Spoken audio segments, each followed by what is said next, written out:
time. Rewind. This is Dope Nostalgia.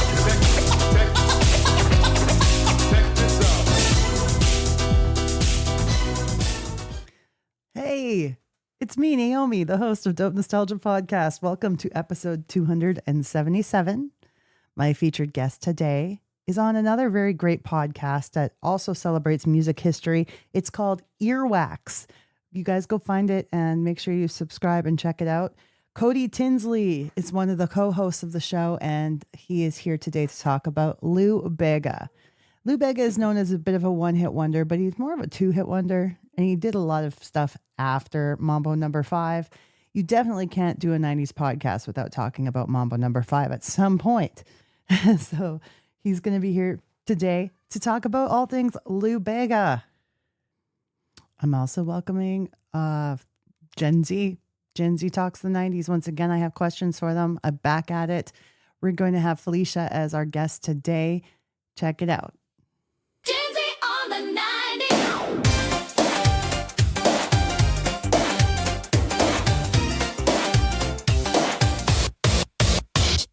I'm not just going to ask you questions that you know the answers to. Now, Faye, we did this one before, and it didn't record nice. And this is our redo. And I think it's going to be even better. I've gained more knowledge. I think so. When I talk about old school shit with a young person, you're pretty fucking knowledgeable. I'm old at heart. What is a Tamagotchi? A pet? Like the pet animal that you take care of, the little tiny thing? Mm-hmm. I actually know Tamagotchi because I used to play it on my Wii. They used to have like a Tamagotchi board game. Okay, that makes sense. But I knew it because my sister had one. She killed it every time. Who is Lisa Frank? I know the name, but I don't recognize the person. That's right. What is a floppy disk? CD? A CD? No. Like a blank CD or a recorded CD? All I know is it's a kind of CD. Blank CD? Floppy disk. What is the save icon?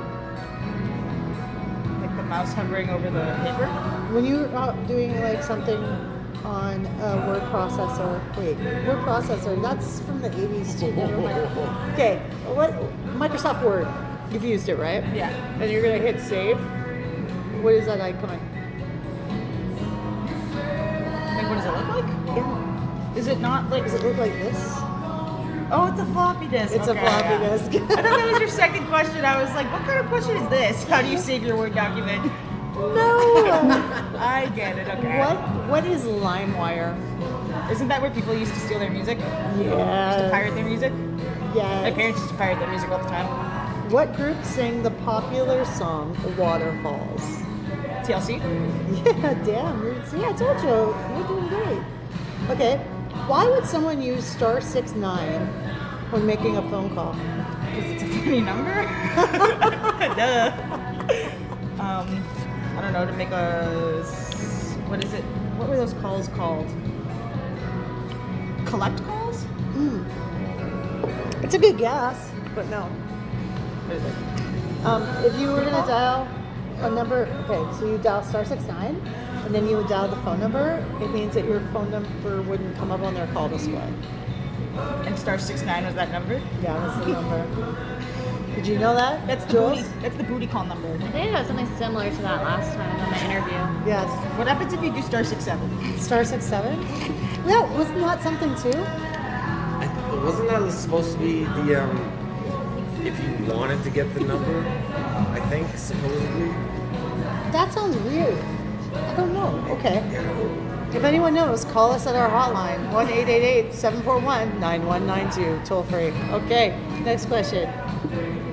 Just don't do *69. What is a Dunkaroo? Like the can? Like the chip that you put in the frosting? It's a chip? Not a chip, but like the cookie. It's a cookie? Yeah. And then you dunk it into a And it's frosting? the kangaroo. It's the kangaroo. I used to eat the shit out of the funfetti ones. What's a Beanie Baby? Oh, the toys with the big eyes. They have big eyes? I never noticed that they have big eyes. I'm thinking of the Beanie Boos. Okay, a Beanie Baby's like a stuffed animal. Same company, Thai makes them. Yeah. I was obsessed with the Beanie Boos, and those are the ones with like the big eyes. Like you throw it at somebody and it hits them in the wrong spot and they get hurt. Because the eyes are so big and like solid. I know. Okay, I only knew about Beanie Boos because I have a niece who's 16. That was her thing. Yes. What does MTV stand for?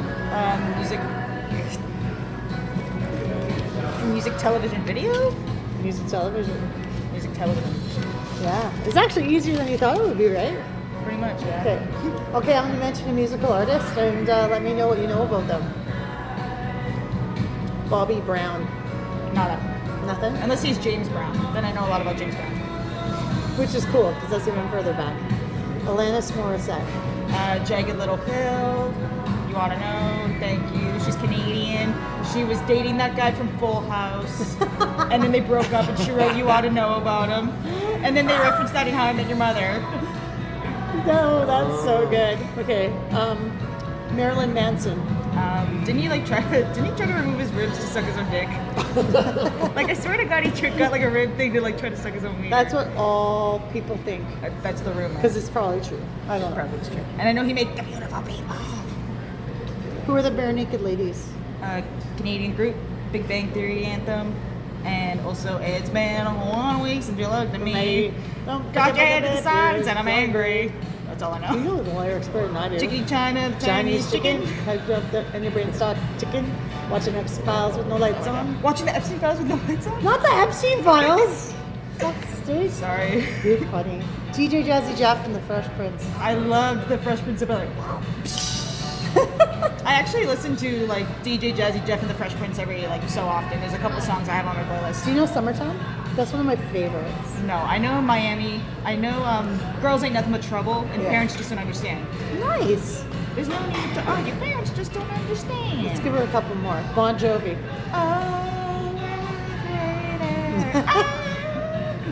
And I also know that his grandson is married to Millie Bobby Brown from Stranger Things. His son. His son? It's a son? It's his son. Oh, okay. I knew girls my age who had crushes on who had a crush on John Bon Jovi, but in his current state at the time, not in his young state. Really? They were in love with old man John Bon Jovi. Silver Fox Jovi. JBJ. Okay, let's do one more. What about Squad? She knows a lot about music. I should go a little harder on her. No. For the last one, Hanson. Like the band? Oh my goodness, she knows it. Yeah.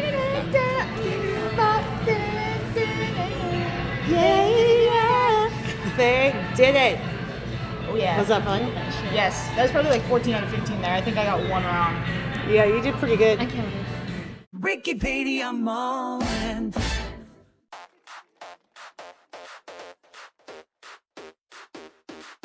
Please bear in mind that Wikipedia can be edited by anyone at any time. If I'm reading you the artist's bio, then you know it's information straight from the source. This is coming straight from LouBega.com. This is his biography. 25 years of Mambo number 5, and the show goes on. In 1999, the Mambo fever that broke out in Germany reached over 20 countries around the world. Lou Bega is the newcomer of the year, and his Mambo number 5 infected the entire globe. With his debut album, A Little Bit of Mambo, Lou Bega entered the top ranks of the charts worldwide. In the USA, the successful album reached number 3 and sold 3.5 million copies. In total, more than 7 million copies were sold. Mambo number 5 and other hits by Lou Bega are now also on more than 40 million compilations, bringing Lou Bega's total sales to 53 million records, an incredible result in this day and age. Even in today's streaming age, Mambo number 5 is one of the most streamed songs in the world, reaching over 600 million streams just on Spotify, 500 million clicks on YouTube, and songs such as Scatman and Hatman, Sweet Like Cola, and I Got a Girl have also achieved millions of streams and clicks. So it's about time to celebrate the 25th anniversary of this global hit in style. He is more than just a musical ambassador. His mother comes from southern Italy and his father from Uganda. Multiculturalism, connecting cultures and generations, spreading optimism and good humor.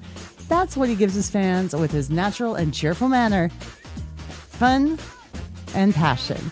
And it is precisely this fun and passion that Lou Bega brings to his shows, which he travels around the world. He received the German Music Award Echo in 2 categories, nominated 5 times. He's been nominated for the Grammy. In Cannes, he received the prestigious World Music Award and Blockbuster Entertainment Award, the Festival Bar in Verona, the Amadeus Award in Vienna, and the Bunte New Faces Award in Berlin. So, to present day, Lou Bega has been touring the world with his band and dancers, and he just keeps on going and going. He's been on all the shows. He's done so much.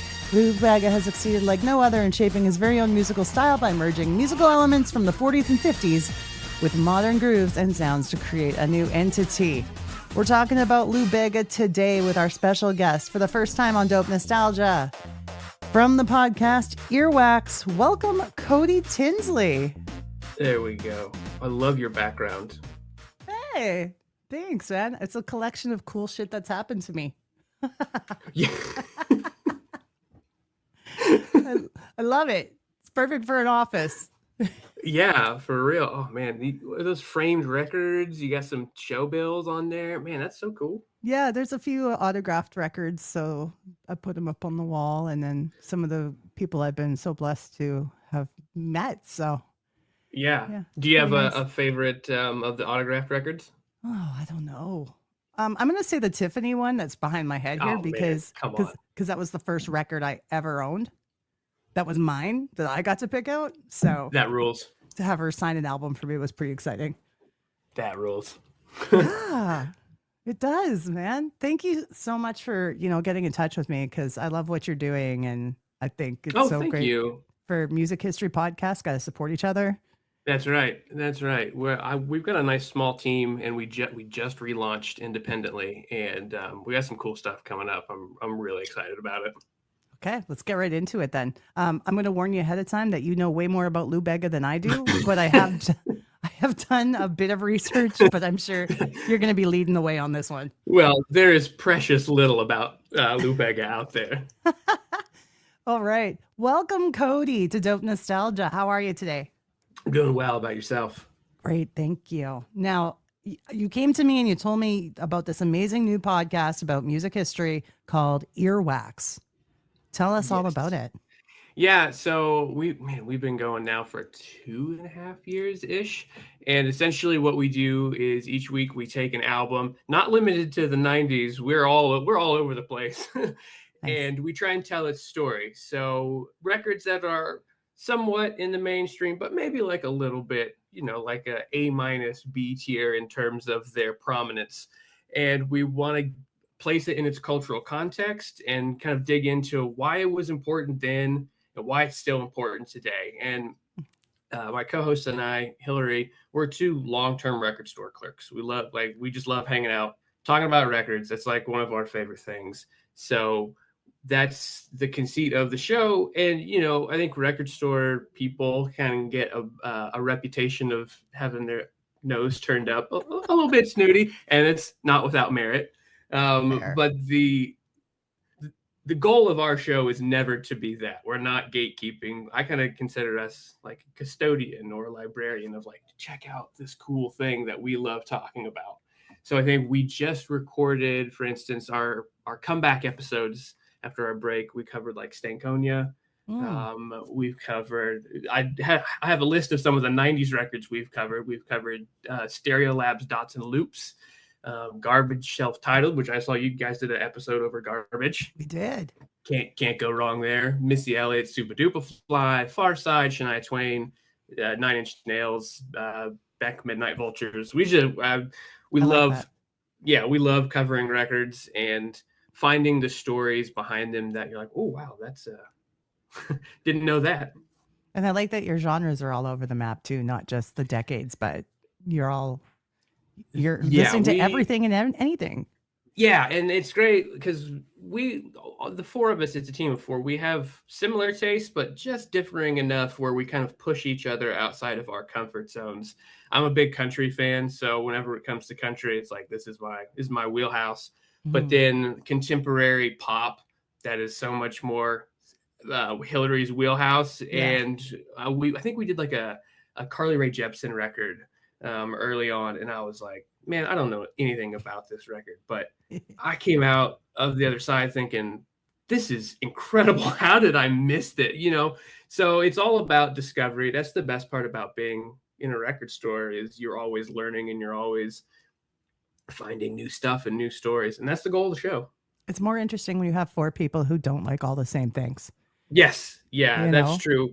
We have a significant overlap, but then yeah, there's just like because my wife works on the show, and Hillary's partner Spencer Mhm. does as well. And yeah, we all just have a little bit. We all have our specialties, and whenever it comes time to pick a metal record, or when it comes time to pick, I don't know, a jazz record or something, everyone kind of has their taste. And it's Mhm. interesting seeing that reflected in the albums that they pitch.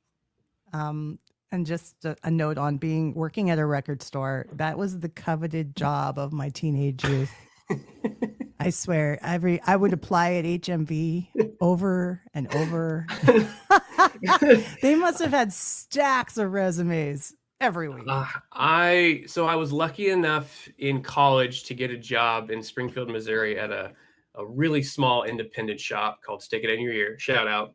And I worked there throughout my time in college. It's a great little store. And then when I moved out to Los Angeles, I bounced around for a number of years doing, so many things. I worked I worked at the Troubadour. I've worked at venues, casino. But then I landed at Amoeba Music for about 6.5 years, and it's such a crash course in what you don't know. Like there's folks there and at all record stores that like you go in thinking like, man, I know a whole lot about music, and you spend 2 weeks working at a place like Amoeba, and you're like, man, I don't know nothing. No, and you're probably doing special import orders for people and stuff like that too. Oh Hey? yeah, oh for sure, yeah, and Before Discogs was a thing. Yeah, exactly. And I always marvel at the people because they had like one or two folks that were like hyper specialized. And I remember there was somebody there who was like the opera and classical person. And the encyclopedic knowledge of that genre, that is just, it trounces any casual passing knowledge that I would ever acquire. It's crazy. You said so the show's been on for 2 years now? Yeah, we did. So we were partnered with Amoeba for the first 94 episodes, and then over the summer of last year, we that ended, and we took a long break, and we relaunched in mid-January under our own banner. We're totally independent now, and really like the freedom that gives us. And yeah, it's a challenge to do things independently, as you know. But we're really thankful for the doors that Amoeba opened up for us to kind of lay the foundation for us to keep going independently. And the nice thing is, once you've done as many episodes as you have, you're in it because you love it. Otherwise, you guys would have ended it by now. For sure. Yeah. And we've been really fortunate to do a couple of really cool things tied to the podcast. And it's just, like you said, I love doing music history stuff, and I love chatting with people about music history. So, ideally, sure, it becomes a really big thing, but also I like talking about records. What was a fun episode for you that you would want people to check out? Oh man. Okay. We did an episode over Hot August Night, the Neil Diamond live record, Live at the Greek.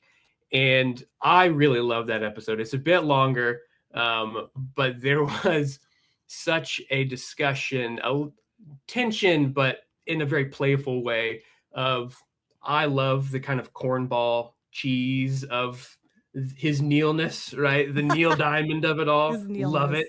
Yeah. And Hillary, my co-host, was not entirely sold on all of it throughout the whole record. And I think that there's just really good push and pull between me trying to hard sell it and her being like, no, I don't know.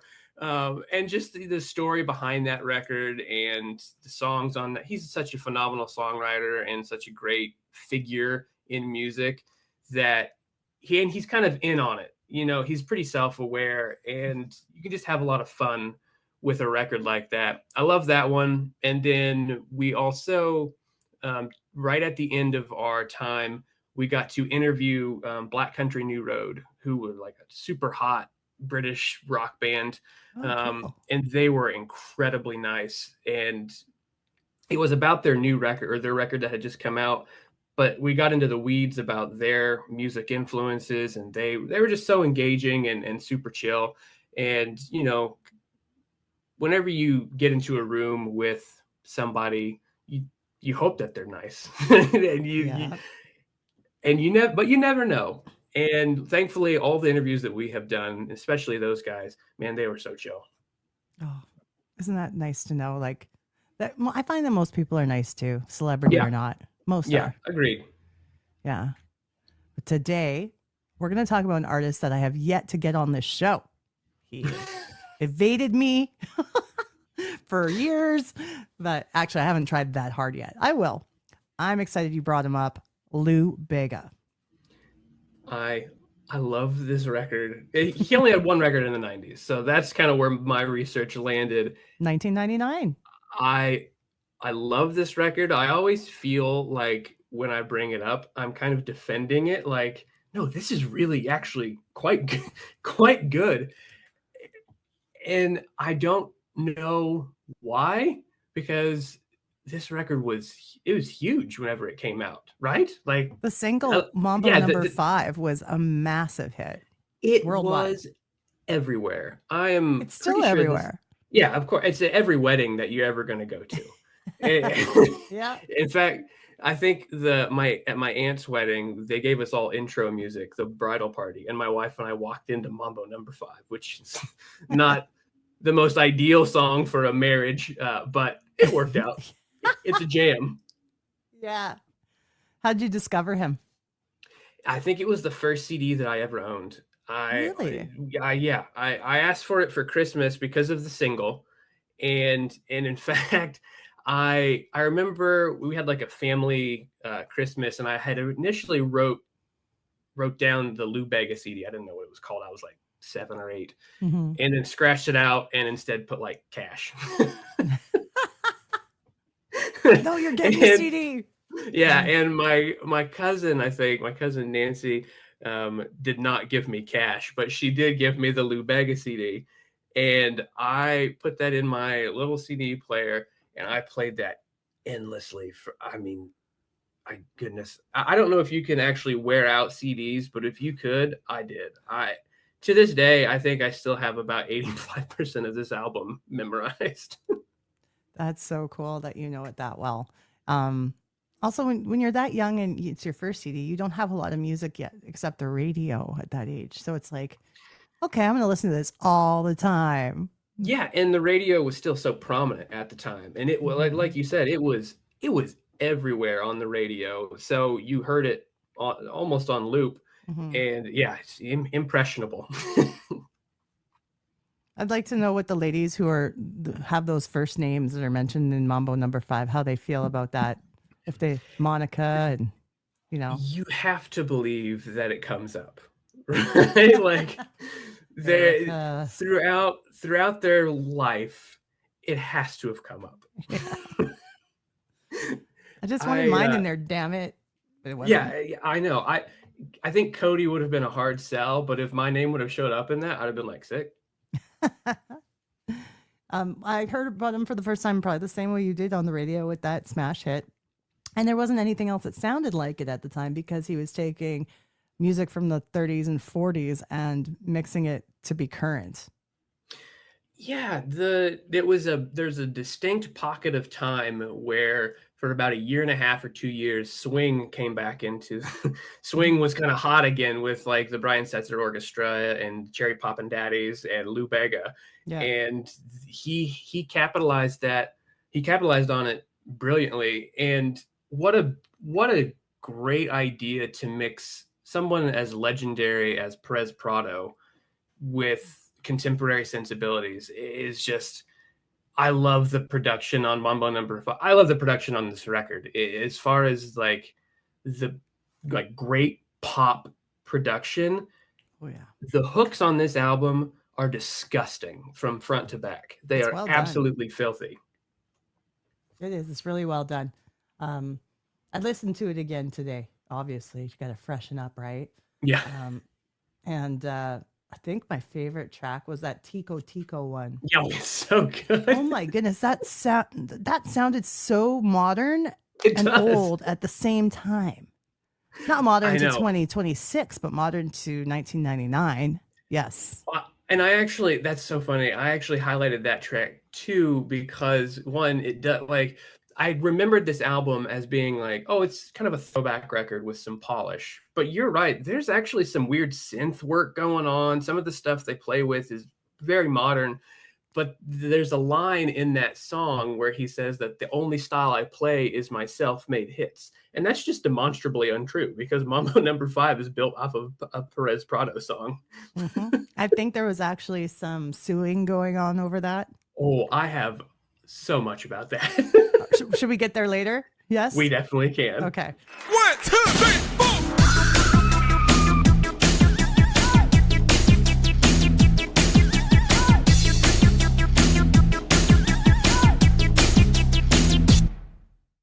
Baby, you're my freak.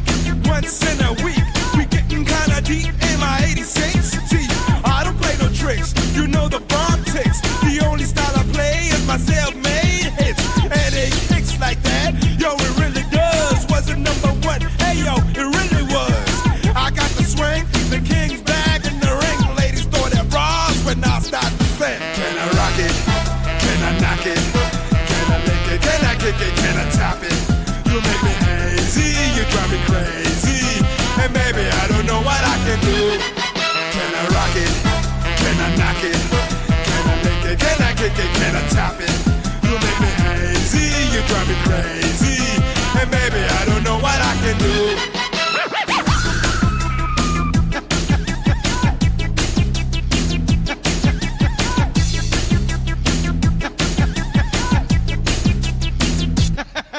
I wanted to ask you first, have you ever seen him live? No, I would have been way too young at the time. I would have been like, 6 or 7 or 8. And I'm from rural Kansas. He's not hitting Wichita. All due respect to Wichita. Flyover He- states. Yeah, he may have been in Kansas City, but, we weren't going to go see a Lou Bega show. I've never seen him live. Have you? No, I haven't No. either. I don't even know if he's played here. 'Cause I'm in Edmonton, Western Canada. I don't know if he's been here. Right. Yeah, I mean, maybe I think he does like 90s tours now or like 90s cruises and stuff like that. Good on you, get the bag, but I have not Yeah. seen him live. I highly encourage all artists and all fans of 90s music to go to those I Love the 90s concerts and the cruises and stuff. It's such a good time. And I really think that it's an artist should never feel like, oh, well, we're still relevant. We're too good for that. No, it's not what it's about. It's about celebrating a time. Yeah. And it's like you're a working musician. It's a great job. Those cruise gigs, they pay well, they cover your expenses, and your work schedule is pretty lenient, or it's not particularly demanding. Why not, man? Why not get paid to go on a cruise? Yeah, it's great. Now, how have you researched for the topic today? Have you seen any documentaries or books or anything about him? No, I couldn't find, like I think I said at the top, there's not a tremendous amount about him out there. What I have found was a Vanity Fair article Mhm. and an article published by the New Zealand Herald. I don't know why the New Zealand Herald would be super interested, and it's fairly recent. It's within like the last 5 years. I don't Interesting. know why. The New Zealand Herald is on the Lou Bega train, but they were. Both of the articles basically rehash the same thing. And then his website has a little bio about him. What I did love about his website is if you go to the About page, anytime they mention his name or they say his name on his About page, it's in all caps. Everything else isn't, but they make sure to all caps Lou Bega. I'm sure a publicist or agent or somebody was behind that. You're going to know his name. Well, the funny thing too is that one album in 1999, A Little Bit of Mambo, that was the 90s for Lou Bega. Huge, massive hit. And people think that because he's a one-hit wonder, they think that's all that ever happened. He's actually released 6 more albums since. Yeah. Yes, ladies and gentlemen, lunatic spelled with spelled Lou. I love a stupid pun. Like Free Again, a little bit of 80s, which is an 80s cover record. I want to listen to Uh, that one. did you? No, I want to. I will. Oh yeah, I will. same. One called Walk to the River that also had his wife, and then 90s Cruiser, which maybe it's like a 90s throwback record. Okay. I listened to a little bit of the follow-up, ladies and gentlemen. No. You're good to stick with. Is he doing the same style where he's incorporating that old swing sound? Yeah, it's very similar. The thing is, and I don't know if it was either of these articles that mention it, but he talked about, when he hit at 1999, there was such an optimism of like turn of the millennium. This is like we can play with what the future is going to be. There's a lot of optimism and hype going into the turn of the millennium. And then when his next record came out, 2001, 9/11, the attitude, people were not in the mood for like a swing revival album. And that kind of tanked any momentum that he had. And then he was kind of this thing. He was kind of this swing revival character that didn't really, I don't want to say evolve, but he knew his lane. And he stuck with it. And it just, the times change fast and the music industry changes fast. And it kind of left him behind. Very well said. I would have to agree. Now, you mentioned that, okay, first of all, I did tell you about that Tico Tico song that I liked, but are there any other songs you would recommend off that album as being a must listen? Oh, yeah. The track 5, I Got a Girl, which starts 6, 7, 8, 9, 10. I know the second gall single. to do that. It's so good. I love that you actually did it. Like you really went. Oh, go another ahead. song about him being a hoe. I know the whole record is just him and his Lothario-ness. Mr. Don Juan, man, this guy. I love that song. I really like Beauty on the TV Screen. And then 1 + 1 is 2. That hook again is, when I talk about it being a record that I listened to as a kid, whenever you have songs that count or make lists or have simple to like, no wonder it gets stuck in your head as a kid. Like 1 + 1 is 2, 1, 2, 3, 4, 5. Oh yeah, 1, 2, 3, 4, 5. 1 + 1 is 2. That's just ear candy for little kids, and I like that it's married with these not explicit lyrics, but like you said, he's being a hoe. Good influence on the children. Yes. Yeah. But he speaks. He oozes confidence. He does ooze confidence, and even in there's 2 skits on this record, and I am anti-skit. I hate skits on records. I think they're nonsense. Oh, they're just nonsense filler. I just can't stand them. Oh, Britney has that reminds me of one that Britney Spears had. Oh my goodness. Oh, really? Anyway. Oh man. Yeah, I think we covered The Far Side, Bizarre Ride to the Far Side, and there's a handful of skits on that record that like, okay, maybe, but I can't stand them. But these are quick, they're efficient, and they're part of like his persona, and they mostly work. Is he controversial? Okay. No and yes. I think that the time, like I said, the time has shifted where I don't know if the tone of this record would work today, because it is so casually misogynistic and sexist, but there's a charm to it that is just like when you mask it in those hooks, just like it's like I said, it's ear candy. There is so there's controversy about, like we said, with the lawsuit and stuff. You can cut this if this is not gonna fly. But I remember, I have a distinct memory. Could not find it. I looked for hours, but I remember a few years ago that there was a Facebook post of his that was in all caps. That was because he's like a pretty devout Christian. Okay. That was like a rant about it's pretty homophobic, and I don't know why I why I would remember this any other way, because like it's a random trivia fact about Lou Bega, but it was just like a wall of text. And my guess, if I'm presuming I'm remembering it correctly, and that existed, my guess is that a publicist or somebody was like, buddy, you got to take that down, because I looked forever and couldn't find anything anything referring to it. So it's an unsubstantiated claim by me. I remember it, but I could not find its existence. Interesting. Okay. Yeah.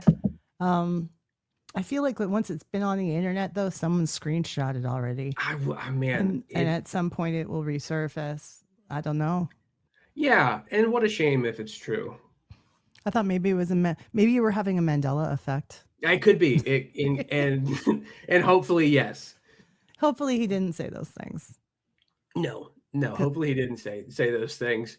Aside from that, the only controversy is he's got controversy about the Perez Prado lawsuit. And then did you read anything about his manager or his former manager? No, tell me. Okay. So his manager, I got notes here. His manager, Goar Biesenkamp, Goar. He's German. First of all, he is German, and I learned this. He's German. His Lou Bega is German, and his mother is Sicilian, and his father is Ugandan. So he's not Latin at all, and he's doing like a Latin revival type of thing. Blew my mind. But his manager, Goar Biesenkamp, is the one who has very often taken credit for not only discovering the Mambo No. 5 Perez Prado record, but also saying, I actually created the whole Latin revival image for Lou Bega. This is like, he's totally a product of my crafting, because Lou Bega started out as a rapper. He started out as a rapper. He had a single called Let's Come Together.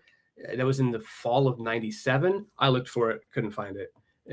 But then he linked up with this guy, Biesenkamp, and a bunch of German producers. And the story, there's two conflicting stories. Goar Biesenkamp says that he found the Perez Prado record in a record store and was like, this is something we need to work with. Brought it to Bega, who was like, yeah, we can do it. And then catered his image around that. Lou Bega said, no, I actually heard that song when I heard it in Miami, and took the song to wherever and started freestyling over it. So there's that. And then shortly after the lawsuit with Perez Prado was settled, Lou Bega's camp kicked out Biesenkamp, and he has been persona non grata to them since. Oh, okay. So who knows? Who knows the actual story? But I do find it a little telling that Lou Bega's image hasn't changed very much since then. Looks like he has a little bit of messy stuff happen in his career there. Yeah. Just a little bit. Yeah. But I mean, like, I'm pretty sure he's still doing his thing.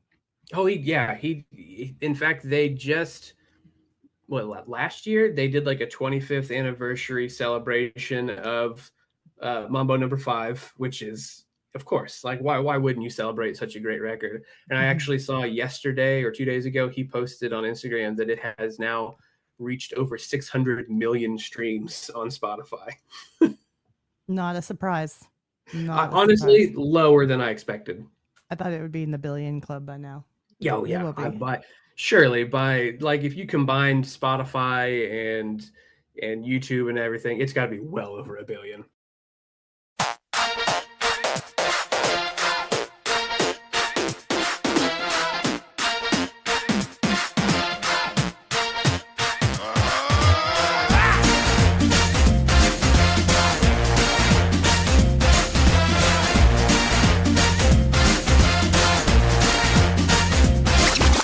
Six, 7, 8, 9, 10. No Bega on a trip, but you all come in with a little bit of this and a little bit of that. You can get what you see, you can see what you get, and I bet that you are a little bit excited. If you need an autograph, honey, I can write it. I got girls worldwide on the planet. Some call Whitney, some call Jenny. I got a girl in Paris, I got a girl in Rome. I even got a girl in Vatican Dome. I got a girl right here, I got a girl right there. And now I got a girlfriend everywhere. I got a girl on the moon, I got a girl on Mars. I even got a girl that likes to dance with the stars. I got a girl right here and one right there. And now I got a girlfriend everywhere. After these messages, we'll be right back. Hello, listeners. It has been such an experience doing this show for the last 5+ years, but it gets expensive. If you didn't know, there's a lot of costs that go into making a podcast. That's why we have our Patreon page, patreon.com/dope nostalgia. That's where you can go and subscribe, get all the extra details, bonus videos, and early podcast release for as little as $1 a month. Please subscribe today and help support one of your favorite podcasts. Hi, I'm Tasmin Archer, and you're watching Dope Nostalgia Podcast. On the 80s and 90s Uncensored, listen to card-carrying Gen Xers Milo, that's me, and Jamie. And that's me. On the 80s and 90s Uncensored, we banter, debate, and discuss various topics from those two glorious decades. If you're old enough to remember those years, or if you're a fan of the era that defined American pop culture today, then you'll love the 80s and 90s Uncensored. You're a miserable middle-aged office worker, and your life sucks, and essentially you don't have anything to look forward to. At least one day a week, you have the 80s and 90s Uncensored. New episodes released every Monday. Subscribe where you get your podcast. Hey, give that back! Mouse trouble? Then you need Mousetrap. Mousetrap, I guarantee it's the craziest trap you'll ever see. The first to capture everyone else's mouse is the winner. Just turn the crank and snap the plank and boot the marble right down the chute. Now watch it roll and hit the pole and knock the ball in the rubber duck tub, which fits the man into the pan. The trap is set. Here comes the net. Ouch! Mousetrap, I guarantee it's the craziest trap you'll ever see. I knew you were a winner. Mousetrap from Milton Bradley. Can you think of any artists today that would have been influenced by him and his sound or sampled him? I did look about sampling, and there was a guy, he's been sampled one time that I could find, and I could not remember, I can't remember the guy's name. Far as people, oh, sorry, go ahead. No, there's a great website where you can find out. Yeah, who sampled it, I know. And I stashed it away and then forgot to write it down. The Latin swing thing hasn't really come back has not come back around yet. So I don't know. I can't think of anybody off the top of my head who would be directly influenced by him, but there has been an expansion of Latin sound in pop music. Yeah. And that kind of, any artist that breaks through world music onto the pop charts helps lay the foundation for folks later on down the road. Mm-hmm. So he's not, even though he's not Latin, that song it samples a very Latin song. The whole record is based in Latin music. And the fact that it hit so big is a testament to the power of the Latin music. And I think it did kind of lay the groundwork for other Latin pop stars to cross over onto the Billboard charts. The thing about Latin music, it's such a feeling. It's such I just absolutely adore listening to it, especially because it makes you feel a certain way, and it's generally positive, or, you put on a beautiful salsa song and it'll make me think about being on the beach or somewhere better than -30 up in 3 feet of snow in Canada. Yeah, exactly. There's a Perez Prado record, because again, this record is drenched in Perez Prado. There's an album of his called Havana 3 a.m. and it is the most appropriately titled record. It's so sexy, it's so swing, and when you listen to a little bit of Mambo or Mambo number 5, that is kind of the cooking version of Havana 3 a.m. And I totally agree. I love the feel of Latin music and the way that it just makes you want to swing. Mm-hmm. Do you think he deserved the fame he got? Absolutely. Are you kidding me? I totally, yes. And I think that for that record, the single overshadows the quality of the rest of the record.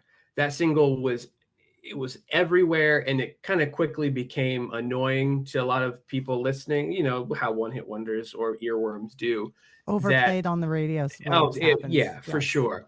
That it kind of buries the quality of what the other 11 tracks on that album. Listening to it today and leading up to this, I was immediately taken back to my childhood and was just blown away by like really how good this record is. Like it is such a strong album front to back that there's really not a song that I would say you can skip that one. They're all great. They're all great pop songs. I highly recommend people to listen to this album in full. I It's shill actually for really the, good. yeah, I shill for this record all of the time, and nobody believes me. And I'm like, I'm telling you, if you just listen to it, you're gonna come away thinking that was way better than I expected. I'd say everybody needs to give him a chance because there was a lot more going on there. And especially if you like that song and you like the feel of it, there's a lot more of it on that record. Yeah, and like you know this lawsuit kind of is just another dimension to it. The way I understand it is that so they went in when they sampled the Perez Prado song, they initially reached out to Perez Prado's estate to enter into like a royalty agreement, right? They're like, all right, they're literally calling the song Mambo Number 5 and sampling the main riff. This is clearly a royalty situation. Yeah. But then once the song blew up, and everybody knew it was going to be a hit. I saw an interview with, I think, the engineer who said that after 30 seconds, he was like, this is going to be an international hit.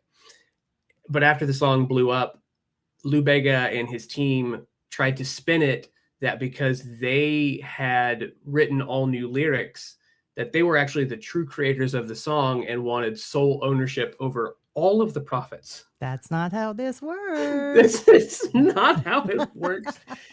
But it led me down this weird rabbit hole because it's German, like it's German law, and German law does not subject riffs to copyright law. And so that was their argument, was that they had only sampled the riff, so therefore they were exempt from copyright law. A riff is a melody, though, so that doesn't. It's the backbone of this.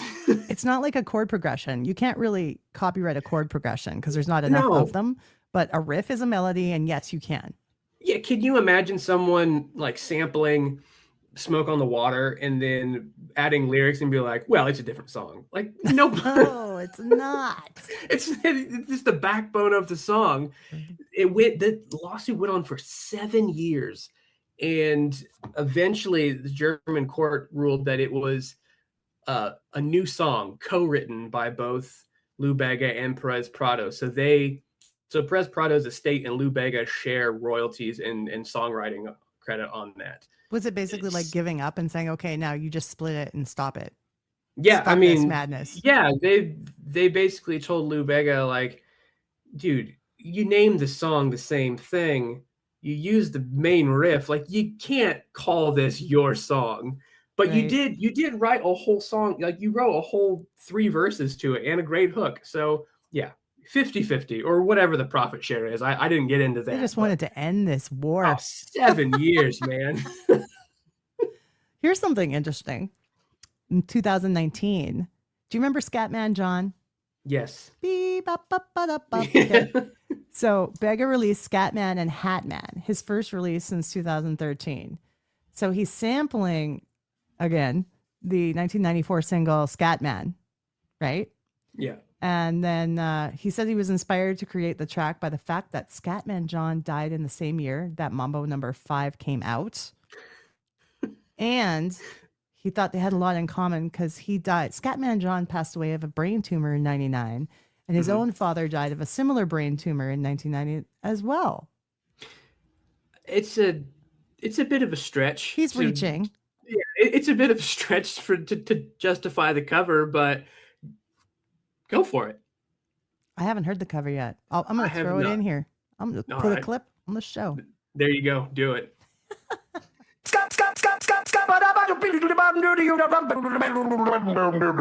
I'm the scat man. Yeah. And I'm the hat man. Shorty, I'm not stopping on a worldwide tour. Now everybody's scatting. Mix it up to the sound of the mambo. Yes, I can't be blocking.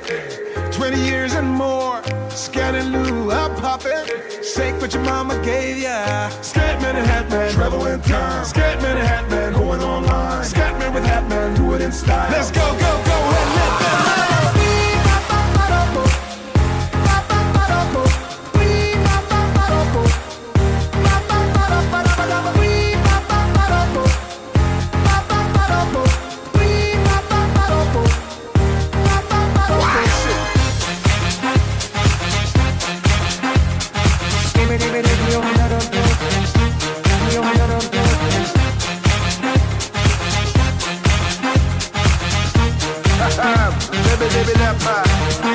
Oh, baby, I'm not slacking. We're here for more. Tell everybody step in to the feet of the hat scat rumble. Everybody's saying that the scat man stutters but doesn't never stutter when he sings. But what you don't know, I'm gonna tell you right now that the stutter and the scat is the same thing. Yo, I'm the scat man. Travel in time. Scatman and Hatman going online. Scatman with Hatman, do it in style. Let's go, go, go, and let them know.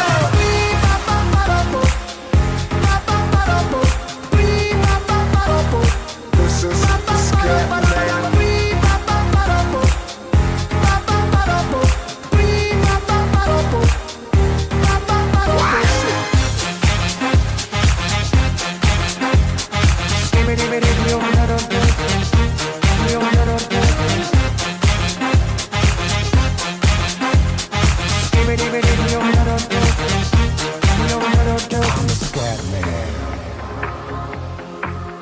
And I'm the Hat Man. I'm the Scat Man. Yeah, that's a interesting that he was like keeping tabs on Scatman to kind of be like, oh man, here's my moment to cover one of his tracks.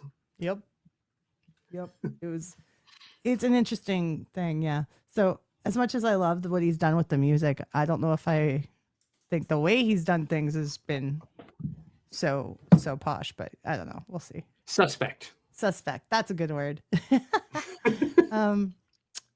What is he doing now? Not much. He is hanging out doing, well, he does the cruises, and whenever you can book him, his website does have booking information. He does live shows. He does those tours. I didn't see any upcoming shows on his tour page, but I think in both of the articles that I have read, he's come around to the idea of his legacy and is like, man, this is going to be the song that's going to define me. It makes me money, like how could I ever truly hate it? And I think he kind of is enjoying the fact that he's Lou Bega and has a Mambo No. 5 smash hit. There's nothing wrong with that. No, if you could put out one song and it keeps you afloat for the rest of your life, you're a pretty lucky person. Yeah, most people would kill for one hit at that level, or even a fraction of that level.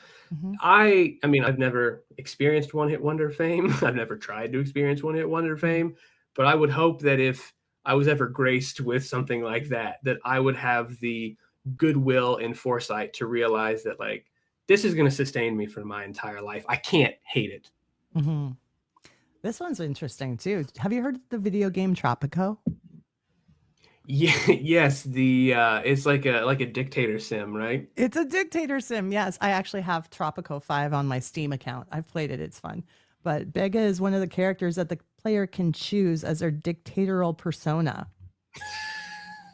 Wow, hey. I guess it was part of a licensing deal so that his song Club Ilitare, I don't know how to pronounce that, Ilitare, integrated into the German release of Tropico.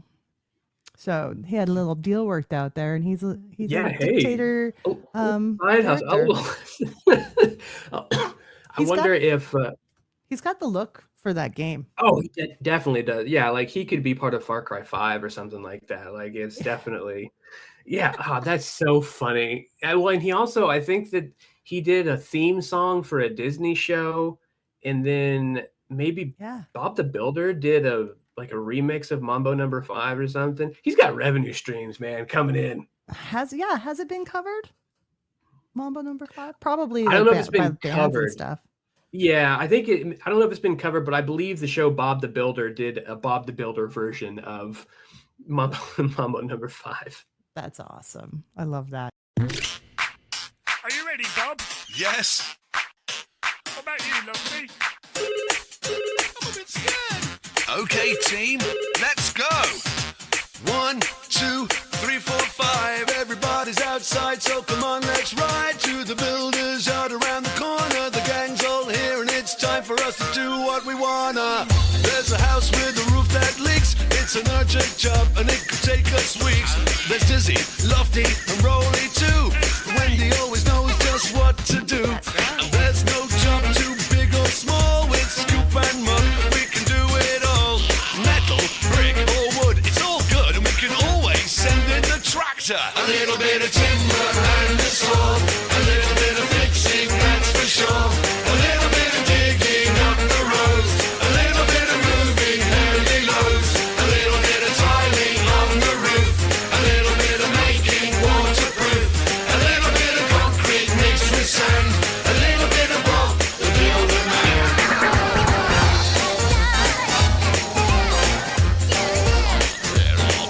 Careful, Dizzy.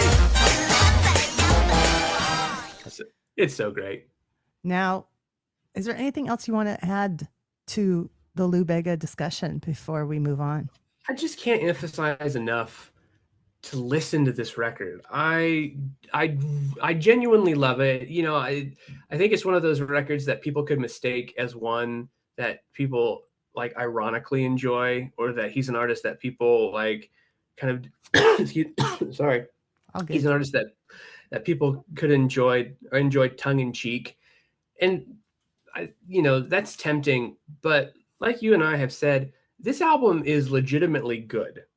And I just strongly encourage people to give this album a chance, because especially now you can probably find it on CD for dirt cheap. It's going to be like a dollar bin, $2 bin record or CD. It's so worth every penny you're going to spend. It is incredible pop production. It's very much of the moment and still sounds very fresh. I'm so glad that you told me that this is the episode we should do, because I really got the chance to hear the whole thing again, and I'm happy. I'm happy I did. I'm going to put it in my playlist. Yeah, I like it. It's a jam. Lou, if you're listening, we both want you on our podcast. Oh, come on. Listen, if you book Lou Bega, I will be listener number one. If I book Lou Bega, I'll have you come on and do the interview with me. Okay? Okay. But we got to do that vice versa too. You got to bring me in. Of course. Yeah. Yeah. If we book Lou Bega on your wax, I'll be like, listen, I know logistically it's going to be complex, but we're going to do this. Oh, it'll work. Don't you worry. All right. Well, there's questions I have for you, Cody, about your experience growing up. Now, what year were you born? Do you mind me asking? Yeah, of course. 1990. Okay. So from 1 to 10, that was your age in the 90s. Do you remember some of these things? First of all, Columbia House, 12 CDs for a penny. I don't remember it. However, when working at the record store, we get a lot of those, what are they called? Like subscription CD editions that come through. So I've seen them for sure. A lot of people don't realize that the Columbia House editions of CDs were not released by the actual record pressing places. They were their own pressings, and the quality was lower. Yeah, they make for a nightmare whenever you're trying to like log them in Discogs or log them on CD, because they are separate pressings, but they're a great deal. Yeah. Yeah, except when you had to pay up the big money to close out the contract. Yeah, that's true. That's true. It all balances out. Okay, 90s crushes. Ooh, let's see. I this is going to be borderline, but I was a PBS kid. So there was a show called Zoom. Yes. And there was a young woman on there I think her name was Caroline. And that was one of my first crushes. Aw, that's so cute. I remember the name Zoom. Yeah, it would have been like late 90s, probably early 2000s. But yes, I watched Zoom. I was a PBS kid. I think it's because I was babysitting when Zoom was on. Because And I was then, of already course, like 20 by then. And of course, the big one, like Britney Spears. I mean, come on, like stuff like that. But yeah, Caroline from Zoom. If you're listening, you had my heart at age 8. Oh, we'll have to find her. Yeah. Okay. Do you collect vinyl or cassettes or CDs at all? Any physical? Yeah, I have too many records. Yeah. Yeah, I'm gonna ballpark it and say about 300 records in my living room right now. Yeah. Working at record stores, you get discounts, and that's dangerous. Nice. Are you still working at the record store? No, I left in June, and I'm doing like freelance stuff now. But I go back. I go back to Amoeba all the time, and then I mean, LA is just a embarrassment of riches when it comes to record stores. There's one you can throw a rock and hit one. So I always try and nose around. Oh, that's pretty sweet. I like that. Yeah. Okay. When did you get involved with getting on the internet? What is your internet story? All right. So it would have been like internet, like browser-based games. So cartoonnetwork.com. I played a lot of games on cartoonnetwork.com. There was a site called eZone that I played on, and then that's ringing a bell. Oh yeah, eZone. There was like a series called like Lenny Loose Jocks that I played a lot. That was like an Australia. Yeah, I played a lot of online browser-based like Flash games, and then really for me it was like MSN Messenger. I was a little too young for AOL Messenger, but like by the time MSN Messenger hit, I was full on board. Yes. Did you have ICQ? My mom had ICQ, and I remember the logo, and it was like a flower, right? And it was like red and green. Yeah. I remember watching my mom log on to ICQ and being like blown away. I'm like, whoa, you can just like talk to people on the internet. Wild. I think ICQ was my first instant messaging experience, and yeah. Yeah. Loved it. Okay. Video games of the 90s. We had a Sega Genesis. It was like a hand-me-down, and then we had a Nintendo 64. So there was a Bart Simpson game. It was called like Bart Simpson versus the Aliens. That was impossible. I was so bad at it. Me too. And then, where you had to spray paint certain things and like jump on trash cans. Man, It was a side scroller, wasn't it? Yeah, it was a side scroller. It was hard. I don't think I ever got past. There's like a museum level that maybe I got to, and that was it. So we had that. We had like a Sonic the Hedgehog game, and then once we got into the Nintendo 64 era, it was Super Mario, and then I had one of the Cruisin' games, Cruisin' Exotica. That game rules. Is that a racing game? Yeah, it's a racing game. They had a series of them like Cruisin' USA and stuff like that. Oh, cool. Good. I like those more obscure games that you're bringing out here. Like, I remember having 1080 snowboarding. Yes. Yeah. On N64. Yeah. 1080 snowboard. Oh, my goodness. Yeah. Okay. Magazines. I don't know that I had a tremendous amount of magazines growing up. I know that I always wanted ESPN the magazine. But my dad would always bring home Sporting News, which was like the off brand of it. Was like Sporting. It was ESPN the magazine, Sports Illustrated, and then like Sporting News was right down. Because those articles are serious. Serious business. Yeah. Asking, is Deion Sanders still really the number one? It's so. That would probably be the one magazine that I can remember. Good one. I like that. Were you a fan of grunge? I was, but again, I came to it kind of late. I mean, how can you not like Nirvana? Come on. Don't like Nirvana. You don't. My You don't. secret. I don't. Interesting. Oh my gosh. You don't even like the unplugged stuff? Not really. They never Interesting. appealed to me. Well, of the four, when I think of the four, there's Pearl Jam, Nirvana, Soundgarden, Alice in Chains. Who's the Okay. best? Who's the best one? Yeah. I would, man, can I cheat and say Stone Temple Pilots? Okay. That's fine. Are they from California? I don't know. I don't think they're not from That's Seattle. a great question. But of those four, I love Stone Temple Pilots. But of those four, man, I'm tempted to say Pearl Jam, just because I think I appreciate their longevity. But peak, I probably 10 years ago I wouldn't have said this, but I'm gonna say Nirvana. Man, they're just like, how good is your good? Their good is really good. All right. Memories from MTV. I didn't have cable growing up. So I remember going to a friend's house and who had cable and watching music videos all the time and thinking like, wow, what an amazing thing. And then It really was.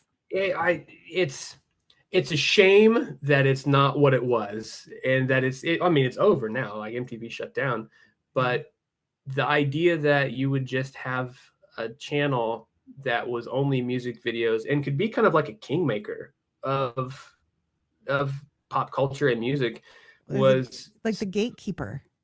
Yeah, it's kingmaker. And like I like that. Yeah, and made the music video into kind of an art form, or helped really make it into an art form, is so cool. So we would watch music videos, and then occasionally Beavis and Butthead whenever it would come on.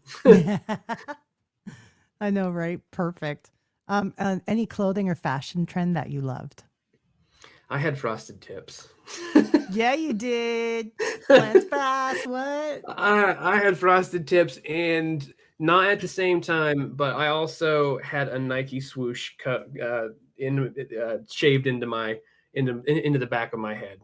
So those are the two crimes that I committed, and the two fashion crimes that I committed. I hope that you had pictures. Did you wear those puka shell necklaces I with did. those frosted tips? Yeah, and I think I even had vinyl pants at one point. It's just pretty gruesome looking back. Those were great times. Yeah. Simpler times. Well, there's only a few questions left. I got to do the Backstreet Boys versus NSYNC. Man, I'm gonna say Backstreet Boys. My mom actually got to ride a roller coaster with them at Worlds of Fun in Kansas City and said they were super nice. Backstreet Boys for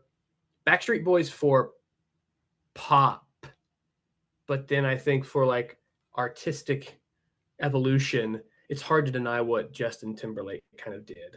Okay. Moving on, but like in a vacuum, probably Backstreet Boys. Yeah. Okay. Yeah. I know it's a tough one. It's a tough one. Listen, I said I was never going to like either of them because I was a New Kids hardcore fan. But then I fell in love with Backstreet because the songs were so good and the singing was so good. And then NSYNC come along and I'm like, you guys are dumb. And then I fell in love with them too. Those Swedes, man, they know how to craft pop music better than just about anybody. Don't they? Oh, Max Martin, thank you. Yeah, thank you. Dennis Pop, rest in peace. Okay, what's the craziest news story you remember from the 90s? The OJ trial. That's the one. I mean, come on. I don't even know. That's when I first kind of remember coming online, so to speak, as like a human, where, I would have been fairly young. So I appreciate the gravity of it now more than I would have then. But that was such a big deal that it's difficult to describe to people who didn't grow up with it what that Bronco chase was like. This is made for television. And this trial, like all of the people involved in this trial became celebrities themselves. Yeah, there's not been anything like it sense, certainly not the scale of it, right? Like true crime and people becoming celebrities off of crime and trials there's like a whole cottage industry now, but the scale of it and the scope and how long it went on, there's nothing that has quite matched that OJ trial. It's wild. It's true. Cartoon. Exactly. No, what's your favorite cartoon? Oh, favorite Sorry, cartoon. I said that wrong. No, you're right. You're it is good, a cartoon. Yeah, it was a cartoon. Cartoon. Let's see. Again, I was a PBS kid, but I did drop in and catch stuff like Hey Arnold. I'm gonna say, is Ed, Edd n Eddy a 90s show? It's got to be late 90s. I would say Ed, Edd n Eddy. I've never heard of it. Oh, it's a Cartoon Network. It was like Ed, Edd n Eddy, Courage the Cowardly Dog. It was kind of in that realm. Angry Beavers, stuff like that. Rugrats. I've heard of Rugrats. Yeah. We got that in Canada. I would probably say Rugrats. And the last question, favorite snacks? Lunchables. Because, generally, if you got a Lunchables, if I got a Lunchables, that meant that there was going to be a field trip. It was I didn't get Lunchables as my day-to-day lunch. I didn't get Lunchables every day, whatever. It was like, oh, you're going on a field trip? All right, we're going to get you. And that was like, sick. This is going to be a great day. This is a special lunch. It's a special lunch. I'll still pick up a Lunchables. Every now and then, that processed ham, come on. Yeah, and then you get a little Kit Kat bar at the end. Yeah, exactly. A little treat for yourself with the Ritz crackers. Oh, Cody, it was so much fun talking to you. You have to do this show again. Oh, thank you. I would be happy to. I really appreciate you having me on. It was an absolute pleasure speaking with you about Lou Bega and just I wanted to say real quick, your theme song rules. Oh, thank you. I love your theme song. I listened to the couple episodes I listened to of your show. I tried to make a note of like, I love your theme song. I'm going to send you a copy of the original. I have thank you. Actually, that theme song was a song I put out as a 12-year-old. Really? And it made it onto a radio station compilation. Yeah, I wrote that when I was 12. That's incredible. So I will send it to you. It's called Be My Baby. Oh, like and after my voice is just like like I'm just a little kid. Did you make it in the 90s? Yes. It is perfectly catered and tailored to the show and to the era. As soon as I heard it, I was like, man, this is perfect. And you started with the static or the internet. Oh, come on. Yeah. The login noise. The dial up. Love it. I've always worried that might scare people off because it's so abrupt. I knew exactly what you were going for. I figure if you don't know what this noise is, you're probably not going to enjoy this show. Oh, yeah. So, and once again, tell everybody where you can check out your podcast, Earwax. Earwax, you can find it on Instagram. You can find our socials at Earwax Pod pretty much everywhere. And then Apple Podcasts, Spotify, where you can find us everywhere. We've got a Patreon that you can take a look at. We've got episodes coming out weekly. We got some great stuff coming up. Wonderful. Cody, you're the best. We'll do this again. Yes. Thank you so much. You can follow Dope Nostalgia on Instagram at dope_nostalgia and YouTube at Dope Nostalgia Podcast. Call and leave a message on our voicemail toll free. The number is 1-888-741-9192. This podcast is licensed by SOCAN because we believe that artists should be paid for their work. Hey, friends. I kind of miss getting those messages on my answering machine like we used to back in the day. What I'd really love is to hear from you, the listeners of Dope Nostalgia. This is your chance to be on the show, giving feedback, telling us what you love, what you hate, and who you'd like to see more of. Call us at our new toll-free number, 1-888-741-9192. Leave us some feedback. Your message could be played on the show. So give us a call, 1-888-741-9192, toll free.